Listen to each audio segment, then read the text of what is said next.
J'ai présenté la candidature de Véronique Martin à ce concours pour les grands diplômés parce que Véronique a fait un travail exceptionnel comme étudiante à la maîtrise. Véronique, c'est quelqu'un de chaleureux comme personne, c'est quelqu'un de rigoureux. Je suis une petite fille de maçon.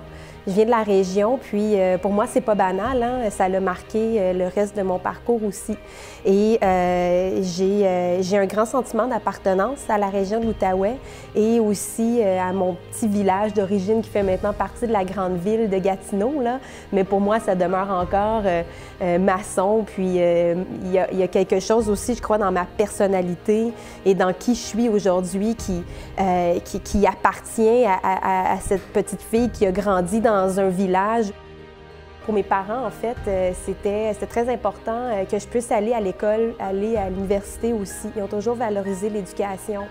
Ce qui démarquait Véronique, c'est vraiment la qualité de son travail et l'assiduité qu'elle pouvait mener dans la rédaction de tous ses travaux. Il y a aussi ce côté d'une fille de village qui a évolué dans un milieu ouvrier. Donc pour moi, c'est comme un arrimage entre l'académique, mais aussi ce milieu plus villageois qui font qui je suis comme personne aujourd'hui, c'est-à-dire très près des gens, mais aussi avec une soif de savoir, avec une méthode. Donc je pense que c'est ce qui pourrait un peu permettre aux gens qui ne me connaissent pas de comprendre c'est qui Véronique Martin. Mon parcours académique est totalement lié avec mon poste, c'est-à-dire conseillère en développement.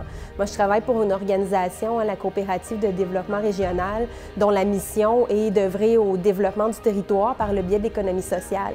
Et puis, tout mon parcours à l'UQO, que ce soit le bac ou la maîtrise, c'était des formations qui portaient sur le développement des communautés, des collectivités. Je trouve que comme acteur dans le développement du milieu, c'est des gens comme Véronique qu'on cherche à avoir avec nous. Faire la différence dans mon quotidien, dans ma ville, c'est quelque chose qui m'anime au quotidien. Une des réalisations dont je suis particulièrement fière dans les dernières années aura probablement été la mise en place d'un nouvel organisme dans la région ici qui s'appelle Mobio, qui est un centre de gestion des déplacements. C'est tout un titre, là, mais en fait, moi, j'ai été impliquée au départ de la mise en place de cette organisation-là comme coordonnatrice. Et puis, la mission de Mobio, du centre de gestion des déplacements, c'était d'offrir, et c'est encore aujourd'hui, d'ailleurs, je suis plus coordonnatrice de cet organisme-là, mais je suis la présidente du conseil d'administration. Et la mission, bref, de cet organisme-là, c'est d'amener les employeurs de la région, mais aussi les travailleurs, les résidents, à considérer d'autres modes de déplacement que l'auto-solo. Comme individu, s'il y a un message que je peux faire ou un appel, c'est de peut-être prendre un petit instant pour se poser et réfléchir à comment on peut avoir un impact positif autour de nous. Pour moi, ce serait déjà un grand geste à poser.